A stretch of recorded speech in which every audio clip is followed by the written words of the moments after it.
Hello, everybody. I hope you're well. I hope things are going well for you. Hello. I just saw a crazy number of words. Was that 1,100 and some words I just saw? Let me go back up here. Oh, Catherine's making a latte. Hey, if you have any almond milk, you can make it vegan. I'm in. Yes, please. Sandy, hi, I made it. Just finished writing 1,149 words. Yay! Yay! Oh, before I forget, Alexa, turn on the entrance hall light. Okay. Alexa, thank you. Sorry, I have got to. Enjoy your evening. I forgot to do that so people know I'm on the live stream. Anyway, well done, Sandy. Well done. Deb's good. Feeding the cats. Good, good. Catherine, deep in the depths of investigating soccer in England in 1903. Wow. Catherine might have just been fed, but they would have you believe otherwise. Sandy, I spent 2 hours rereading and editing as I read the previous chapters to know where I am in the story. Well done. Well done. Hello, everybody. Hello, Carla. There's Deb. There's Sandy. There's Allison. Let's see here. Oh, what did I miss? Carla, I'm stopping in before my stream. No new words today, but a hefty goal for the day. Fingers crossed. Well, fingers crossed for you. Fingers crossed for you. I hope it goes well. I hope it goes well. Would you mind sharing your, is your streaming, is it under your name? I'm afraid I didn't make a note, and I should have, because I'm interested. I'd like to see one of your streams, if that's okay sometime. But it's up to you, of course. I just want to be supportive. Anyway. Allison, I'm feeling in a cocoa frame of mind or tummy. Literally. Cocoa. Vegan cocoa. Deb has 366 words. Well done. Well done. Progress. Progress. What? Shh. Sorry, phone's making noise. Well done, Deb. Okay. Yes, that was me. Hello, Catherine. Good morning. Sarah. Hey, Sarah. Hi, driving, so we'll be in and out. Well, it's good to see you. Allison, have you tried macadamia milk? No. I've never even seen it available here. I'll keep an eye out. Carla's been researching coronations, royalty, and royal courts. Ooh. My channel is the same as my name here, Official Carla Lorraine. I use that pretty much everywhere on the web. Well, thank you. Thank you. Deb, and those 366 are the most frightening words in my story. That's what we want to hear. They were the scariest, the saddest, the angriest, there's spikes of emotional high points. That's awesome. Yeah, it sounds weird though. Yay! You wrote terrifying words. Yay! That's kind of the gig. Well done. Well done. Oh, wow. You guys are great. Deb, sounds intense. Good job. It is hard. It's very hard work. Yes, yes. Absolutely. Absolutely. Sorry, just try not to make too much noise here. Try to sort out this pile of paper. Oh, thank you. Thank you guys for being here. Thank you for being such an inspiration. Thank you for keeping me honest. And thank you, because even just doing this every day, I can't give up. And that's big, because stuff gets in the way, as you know, as you very well know.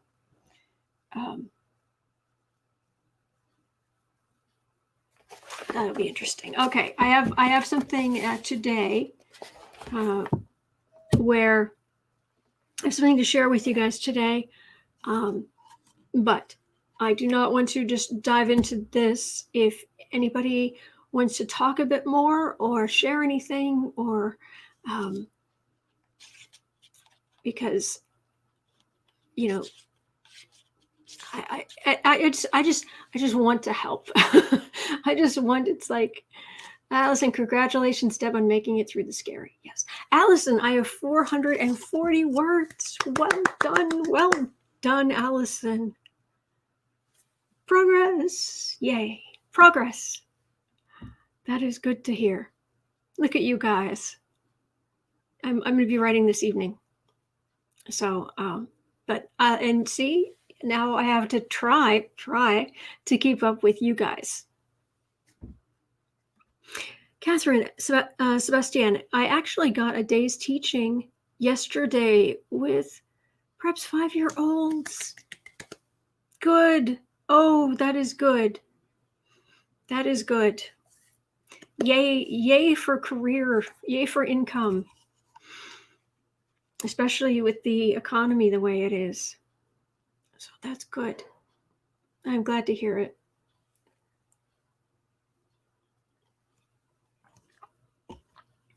Allison, I wish I had a way to brainstorm some plotting ideas. What I do when I'm stuck is I call a friend of mine who is very patient with me. That's the main thing. And I just tell her my story. Catherine, my husband's here in the background saying, yay for the income. The economy is the economy. It's a thing. Sandy, go tomorrow for my pre-op COVID test. Pray I'm negative. Absolutely. Absolutely, Sandy. That, yes, must have money, part of life. Yes. Like Virginia Woolf, a room of one's own. I don't know, unless women don't get a room of one's own, although I guess I've got one. Yay.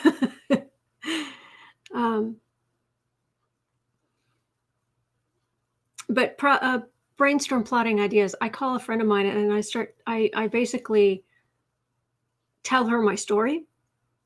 I've even done that and recorded it so that because I come up with things as I'm going.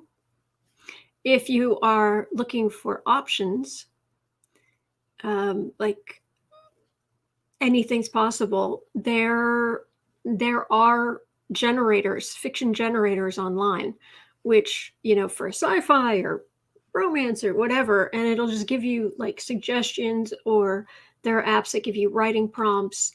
And I find that those can help too. But my main thing is calling up a friend of mine or setting it up ahead of time with her. It's like, are you going to have a couple of hours? I really need your help. And then I just talk. Okay, this is the character. This is what's going on. This is the situation. This is like I was talking through like a personal problem, because we all get caught in time loops and yeah. But anyway, room is good. Yep. Yeah, but just talking through a story I find helps immensely. So I don't know if that helps, but Rebecca, hey guys, no numbers for me today. It's my birthday. Yeah, oh, happy birthday, Rebecca. Happy birthday. I hope you have a great day. I hope your birthday goes really well. And I'm always jealous of the cake. Anybody who's having cake. Oh, good. I'm glad if it helps at all, I'm happy. So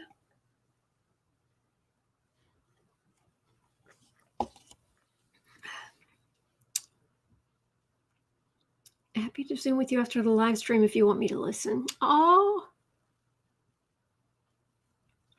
Catherine, you are such a sweetheart.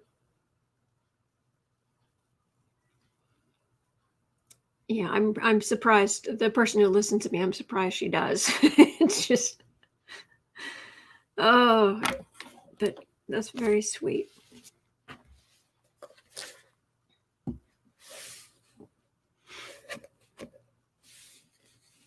Okay, well,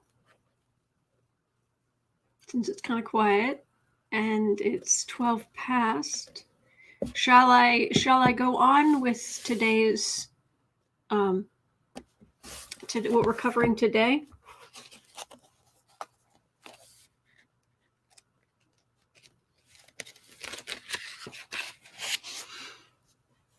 Carla, my dad listens to me, but he's biased. He loves everything I do.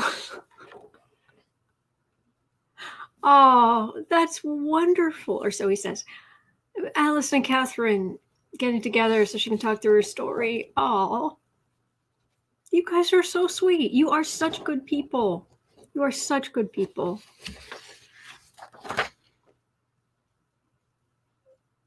That is wonderful. Thank you, Catherine.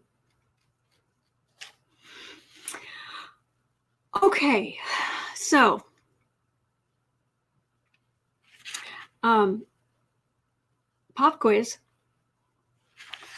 I will fold this so you can't see the name. This is a wildly which wildly successful author is this? Okay, I'm going to show you a picture. You're going to love this. Well, thank you, Catherine. All right. You ready? Which wildly successful multi-millionaire author is this?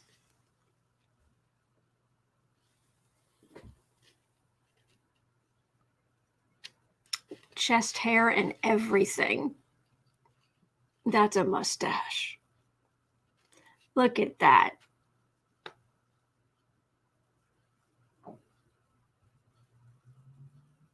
Who do you think?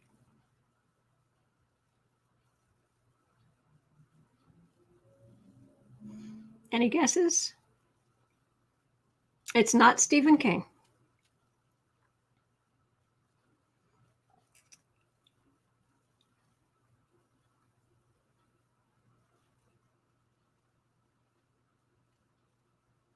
Okay. I'm not seeing any guesses. Okay. This, see if anything else is going to pop up. No idea. Okay. This is Dean Koontz in 1972. Tom Clancy. There we go.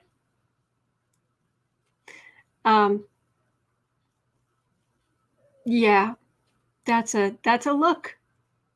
That's a look. How old is this book? 1972. Woo! That's a thing. All right, so, and you gotta love, this is the back of the book that I'm talking about today. All right, this is the back of the book. This is a summary in 1972.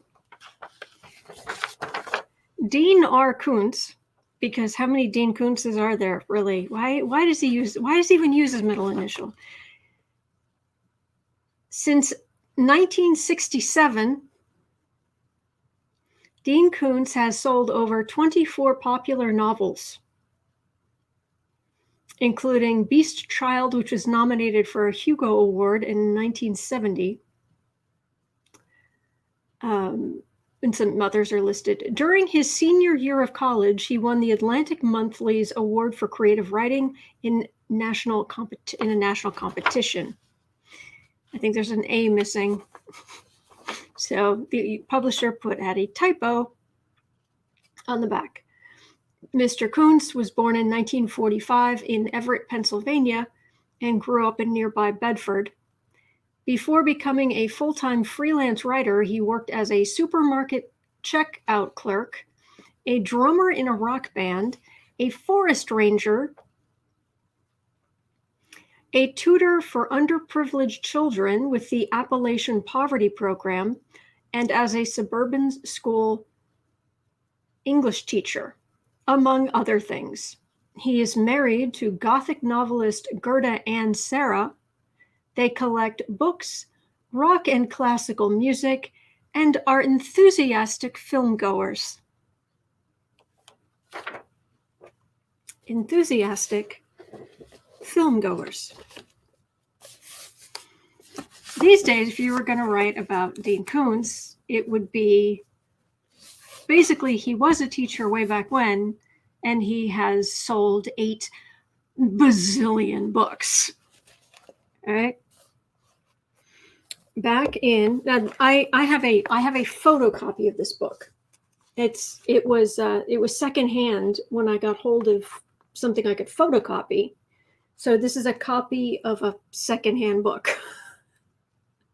All right. And it's called Writing Popular Fiction. There you go. By Dean Koontz. Copyright 1972. Maybe his dad had the same name except for a middle initial. Maybe Rebecca, I'm not sure. Writer's goals. Oh, yeah. Well, this book, if you want to, I just went and looked, and for what it's worth, I put the links over on the Nano page. But for what it's worth, if you want to buy a copy of this, because it's so far out of print, the only used copy available, the cheapest used copy available, $75. And he apparently, I haven't seen it, but he came out with another one, How to Write Best-Selling Novels or something like that, in 81, so about 10 years later. If you want a copy of that, the cheapest one is used. Yeah, obviously, but it's used. $250. This one's only $75. Deb, my late husband read every Dean Koontz book up to the day he passed. Oh, I'm so sorry, Deb. I'm so sorry. But he had good taste. So anyway,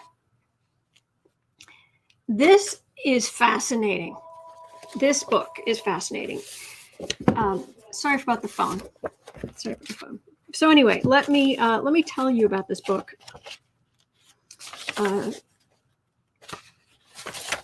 This is the contents. Basically, what he did was, and I'm trying to remember if it was somewhere buried in this book, because I went through this book again trying to find it, and I couldn't find it. So I wonder if it's actually a story from Stephen King.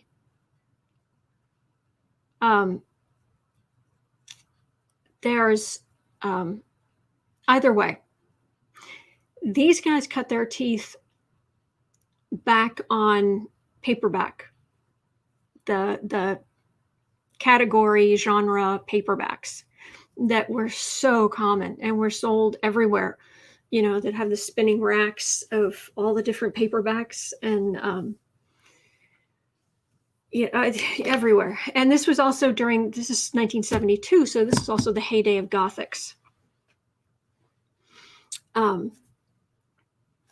So, and there were some things that hadn't really gelled yet. There wasn't, well,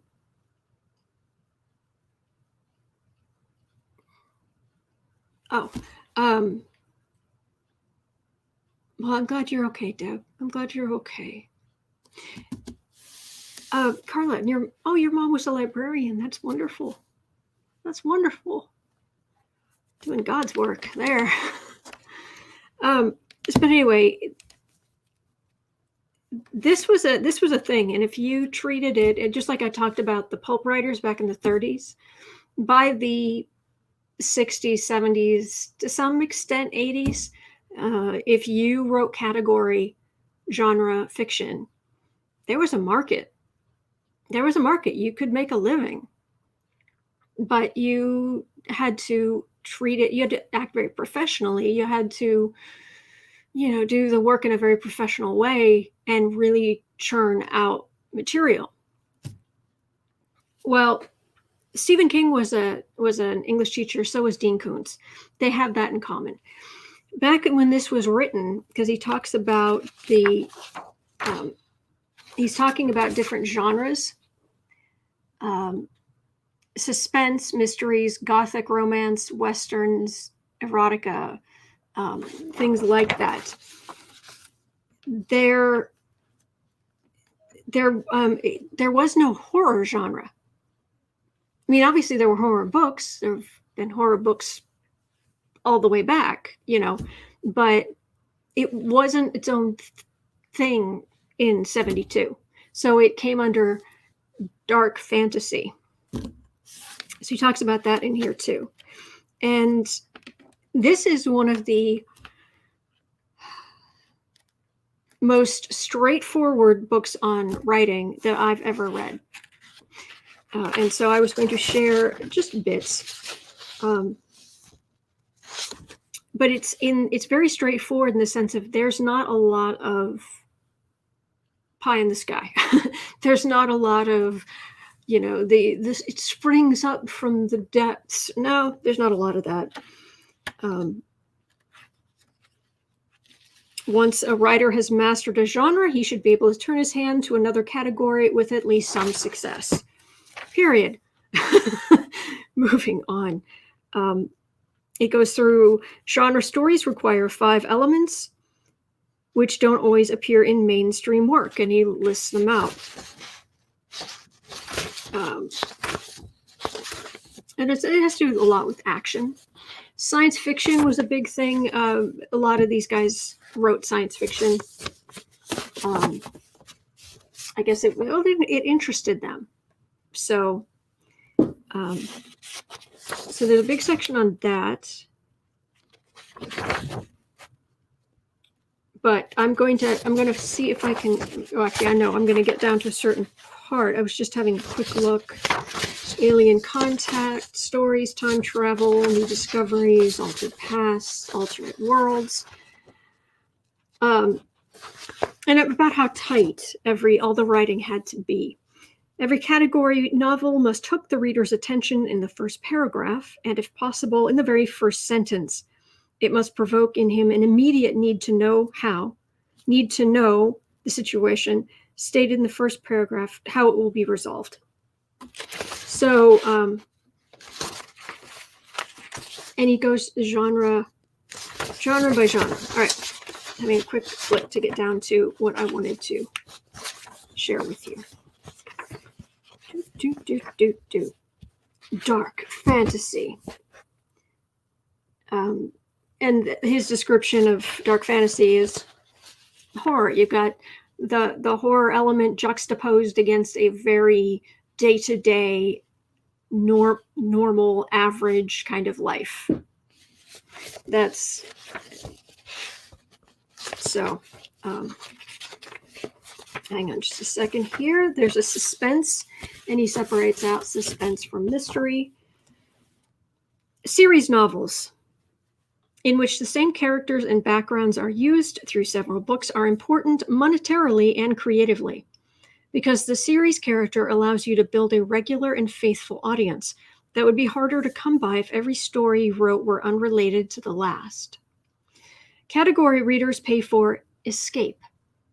If they like a character who appears in 24 books, the familiarity of background and story helps them to settle into each successful novel more quickly than they got into the last. So,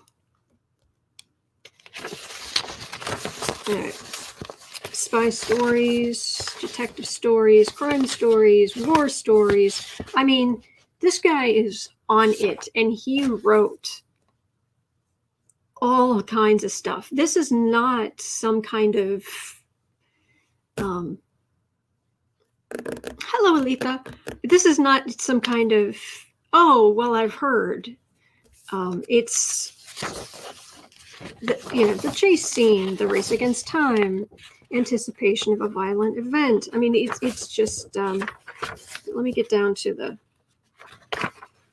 But he knows what he is talking about. Here we go.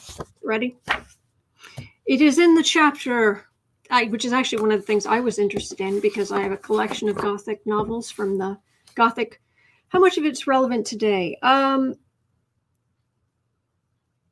be honest, quite a bit. It's kind of basic, but it's very. I mean, there's some people who say that Kindle Direct Publishing is if you want it's like the new pulp writers if you want. If that's how you choose to use it, people they get a formula, or the formula of a genre, do their own twist on it, and then just start cranking out series. It's not it's pretty useful as far as. But the other thing I just wanted to do was talking about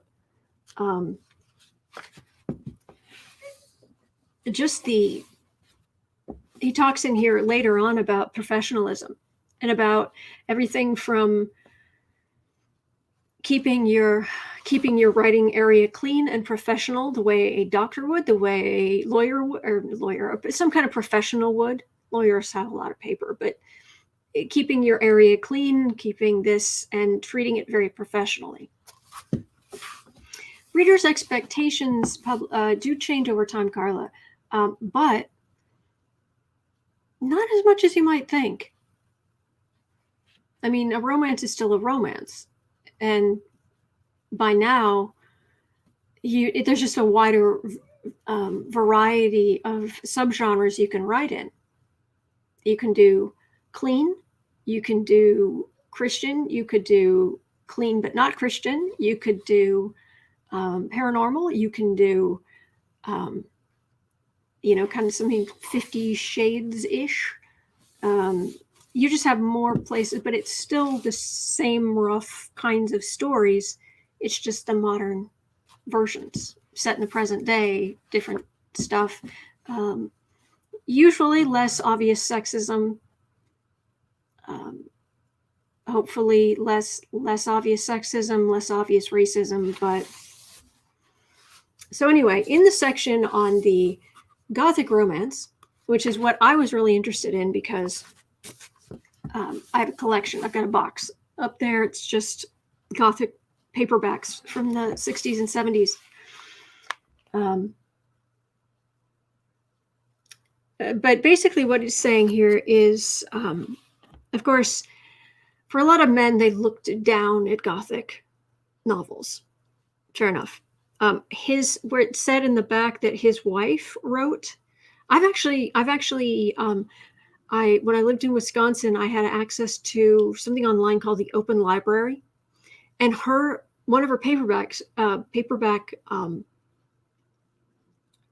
Gothics was actually scanned and was actually in there, so I was actually able to read it, and it was pretty good. It was interesting knowing who she was, and yeah, but for this.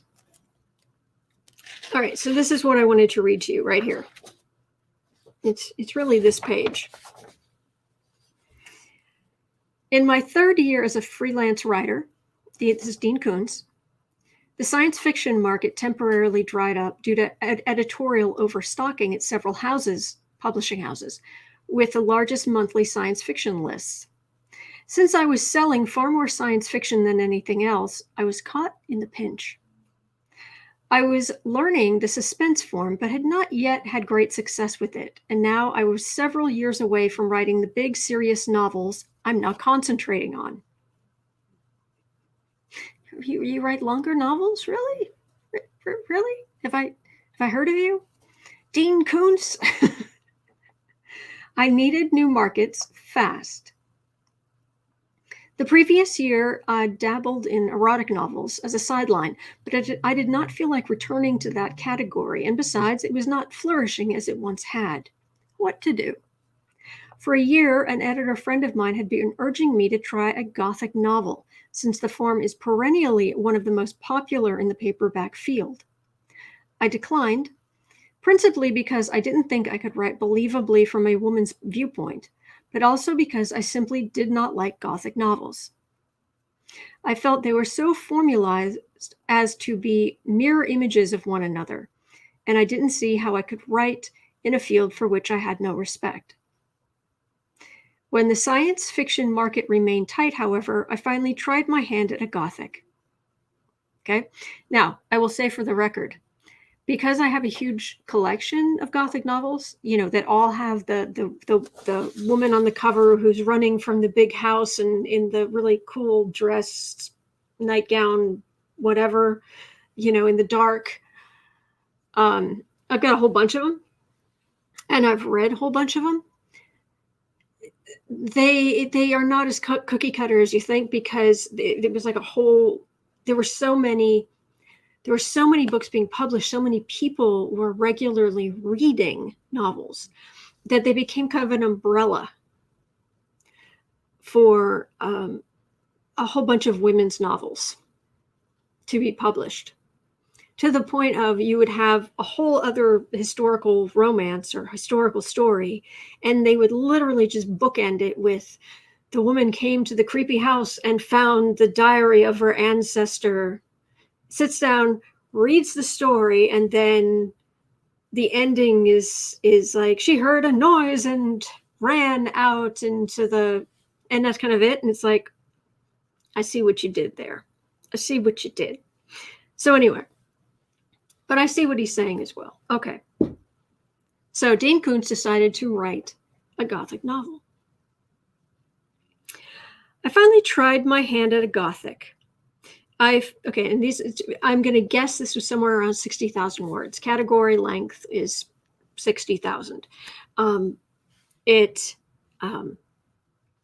Like those Harlequin paperbacks, that it's 60,000 words. I finished the book in 2 weeks. Attached a female byline, since half of the Gothics published today are written by men, but the byline must always be female, and that's true. That's true. There were multiple men writing under this genre.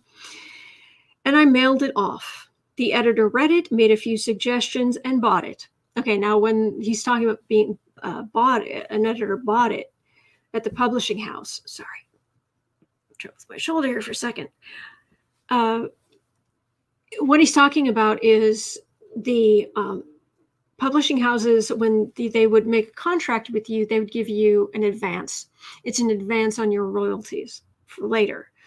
And because they kind of know how this works and how things are most likely to go, they usually knew like how much to offer. And that's almost, it's amazing how close that was to how much the book would actually make in the long term.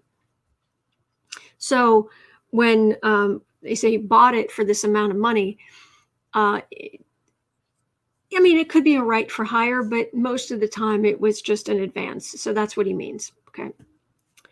So the editor read it, made a few suggestions, and bought it for $1,500. All right. So I went and I looked. Purchasing power. So with the inflation, whatnot. 1972 versus 2020. Okay. In 1972, $1,500 had the purchasing power today of $9,344. He says that's $750 a week, not a fortune, but a pleasant enough income to make it worth most any genre writer's time. $750 at the time, $750 a week, it would be $4,672 with inflation. Yeah, that's a nice little pleasant amount. Hey, Lynette. 3 months later, I wrote my second Gothic, again in 2 weeks, on a typewriter. Again in 2 weeks and received a $1,750 advance. That is the equivalent of $10,901. Within a single year, taking only 5 weeks away from my serious work, so he took 5 weeks away to write these works, I made $5,000 total from the Gothics, which works out to be $31,146. It was a paying market, and he was able to very efficiently write this kind of thing. Herein lies the great advantage of writing category fiction. Financial worries are the most common cause of writer's block. And since a writer can probably earn more money more quickly by writing a Gothic than by working as a clerk, he is foolish not to take advantage of his talents. And by the way, his own wife wrote Gothics as well. So this isn't quite as sexist as it sounds. This back in the day, they just would use the he pronoun all the time. In 4 weeks of Gothic writing, they could earn more money than they do in 6 months of office work. And then he goes on to talk about the 5, the Gothic form requires the same 5 basic elements of other category novels. And talking about how Dorothy Daniels had the successful Gothic novelist can obtain multiple book contracts, such as Dorothy Daniels' 12 novels a year deals with Paperback Library. So it goes on about how Gothic novels are set up and what to include, what types of things to include. I love this one quote where he writes, "So many scenes of impending doom." Then we get Westerns, the Lawman story, the Outlaw story, Battle of the Titan story, Cattle Ranch story, the Revenge story. I mean, he knows what he's talking about. So let me get down to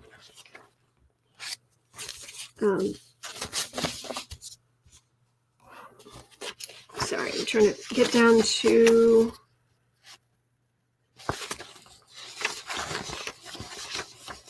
take me just a second.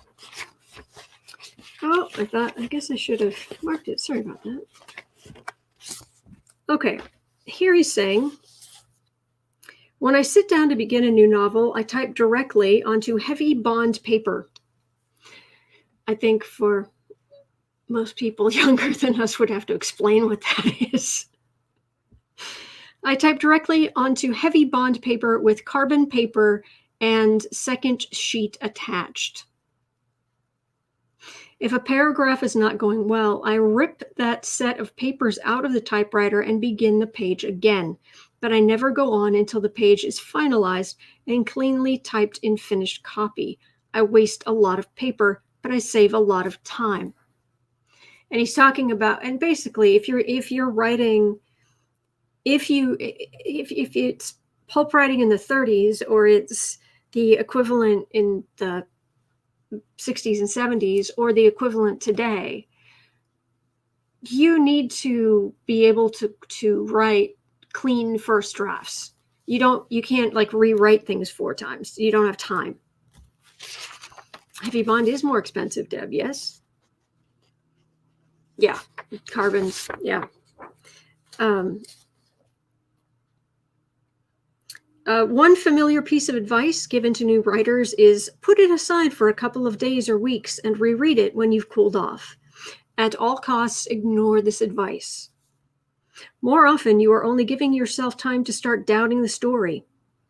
Often, when you approach it again, you're too critical because you've lost the mood that generated it. When you've finished a piece, send it out straight away and get to work on something new. You're a professional. You have all the confidence in the world.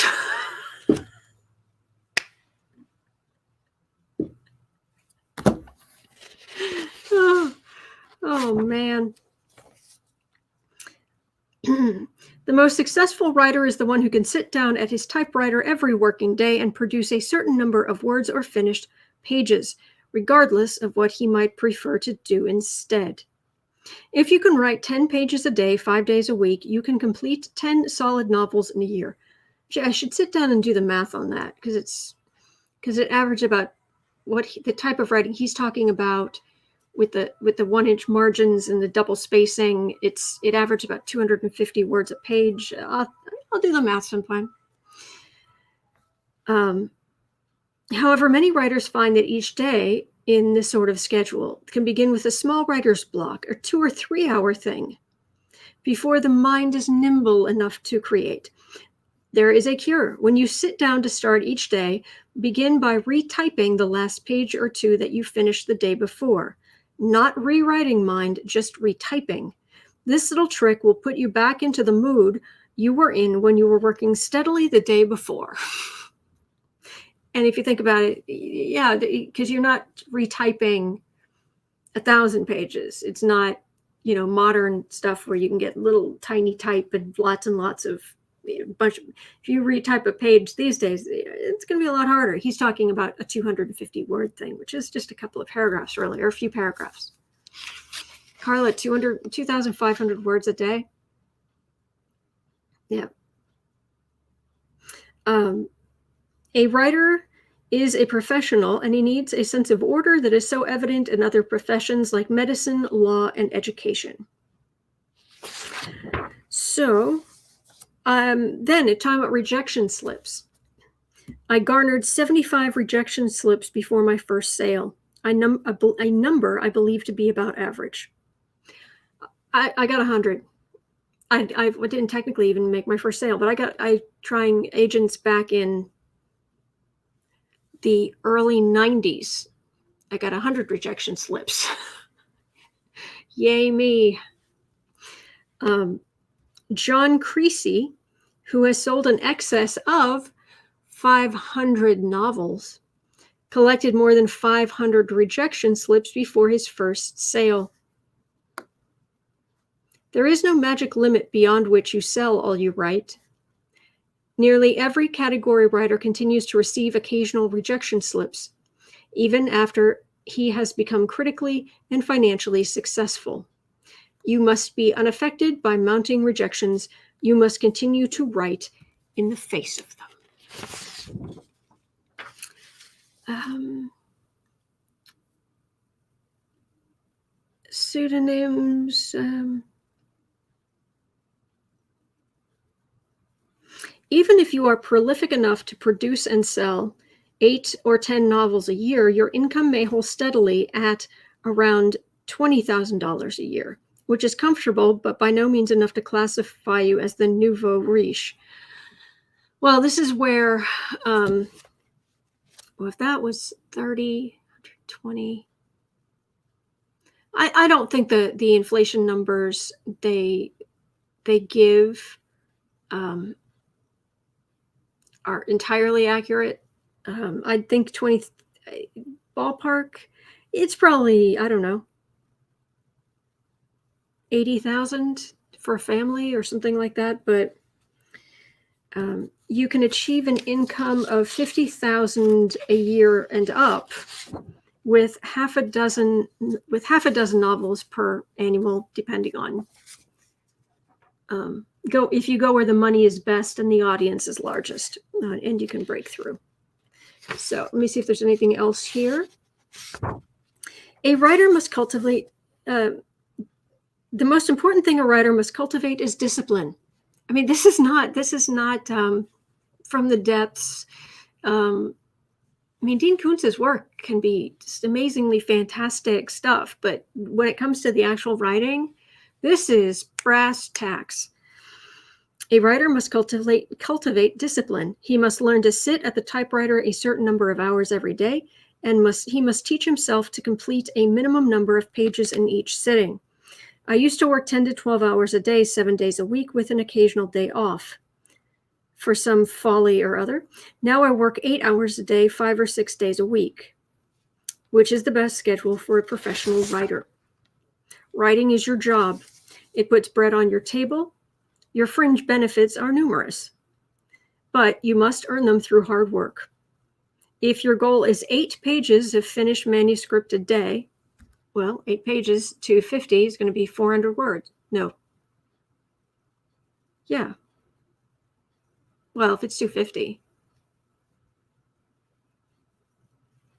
No, 200 words. 2,000, sorry, 2,000 words. I'm sorry. Oh, math. Oh, I can read so well, but when it comes to math, it's so not. I can't picture it in my head. It's a problem. Anyway, 2,000 words a day. Okay, if you only produce 2 pages on Monday, you had better produce 14 on Tuesday. If you let yourself slide one day, your entire schedule will collapse.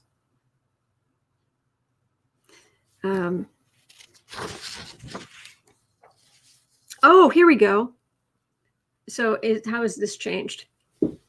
Thank you. How long is the average category novel? Paperback and hardcover minimums are usually 55 to 60,000 words, although Westerns average 10% below this. On the other hand, realize that you will have great difficulty marketing a novel that's 40,000 words long. The reason that there were such stringent limits on word count, like a narrow range, had to do with when you create a book. I don't have one here, but I can. Here, we're going to pretend this is a book. All right, we're going to pretend this is a book. This is the cover. It's the spine. You need a certain amount of pages, which it costs paper. But in order to do the cover, to make the flat, which is the front cover, spine, back cover, you need to have some idea roughly how big this spine is going to be. Or you've got to reset this entire flat. And that's a pain in the tuchus today, let alone back then. So it would be, okay, if the manuscript is between this many and this many thousand words, then it will be this size. And they stuck with that when they were cranking out so many genre books. So anyway,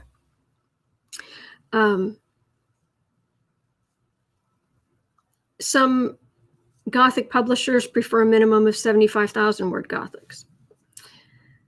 But choose one category, usually the one you most enjoy reading, and stick with it until you've built a reputation in it. You will develop your style more easily if you write the same type of fiction again and again. Develop your skills in one category at a time. So let me see if there's anything else. Oh, this is interesting.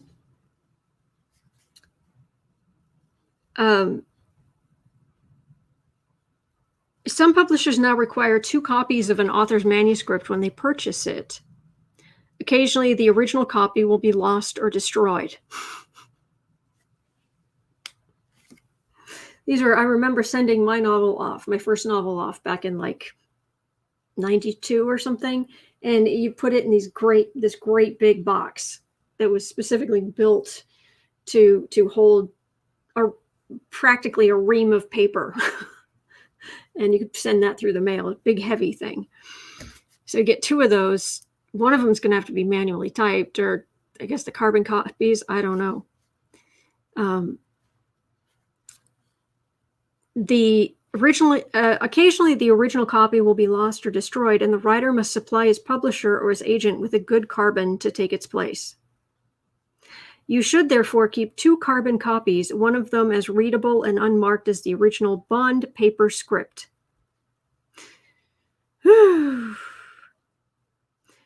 Personally, I dislike wasting the time it takes to correct typos on a carbon copy. Therefore, I make only one, which is smeared and good only for my own files, and I have the original script photocopied. but the cost of this service averages $25 a novel. I feel the time saved is more equal to the cost. All right, 25. Yeah, it's a chunk of change. Oh, manuscript boxes. Yes. Yes. So, let me see anything else. That might be it. Marketing, genre fiction, which is Oh yeah, sample. Here we go. Here is the sample title page. Let's see if this will. And sample chapter opening page.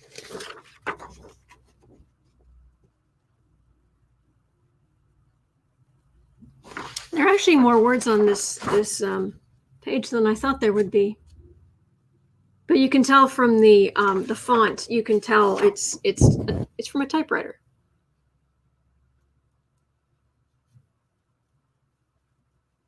That is typewriter central.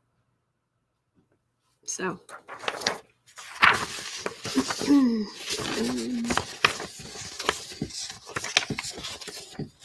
But anyway, one of them, it was either Kuntz or it was Stephen King, and I can't remember who. But it was one of them where they had a deadline, and they needed to get this book to the agent their agent in a hurry, or to the publisher in a hurry. And so they literally had their wife drive. They got into their car, I'm sure, lead gas, gas with lead in it or whatever, and that had their wife drive to New York City, which was the center of book publishing, and he literally brought a typewriter in the car and worked on using the typewriter the whole way there during the whole ride. I'm going to guess this is Stephen King, because Dean Koontz, I think he was always out west, wasn't he? Hasn't he always been in California? Yeah, so this might be a Stephen King story. But anyway, got it done. Got the book done, turned it in, turned around, went home. So, Sandy, maybe next session you can tell us point by point how today's processes differ from this. I'm not up to date at all. I plan on doing that in about a week or so, things like that. Going through KDP and how things have changed, but that's coming up. So anyway, but this is a gem. This is a gem, and if I'm ever feeling lazy, it's like Dean would not be lazy. Dean would have his typewriter out, and he would be doing his 2,000 words a day, and he would be very professional. So, but no, this is amazing. And I don't know why he doesn't just buy back the rights to this and, or may even clear it, and then just come out with a, simple ebook version or something. Just stick it out there, with the original cover, make sure it's obvious that it's really, really old. Just put it out there. You wrote it, people buy it, Whew. Mwah. Thank you, Dean. Thank you, Dean. I have very much enjoyed many of your books. So anyway. All right. Well, that's going to do it for me. It's almost 5 o'clock. Playing catch up. Yeah, I'm playing catch up too with the writing. Next 11-day sprint to the end. Yep. All right. So that's going to be it. So I hope your evenings or your days go well, and just keep writing. Don't give up. You can do it. You can do it. This is not impossible. It sometimes seems like it, but it's not actually impossible. All right. Thank you. Thank you, everybody. All right. So hang in there. Happy writing. All the best. And I'll, oh, good. All right. Have a great night, everybody, or a great day. I'll see you tomorrow.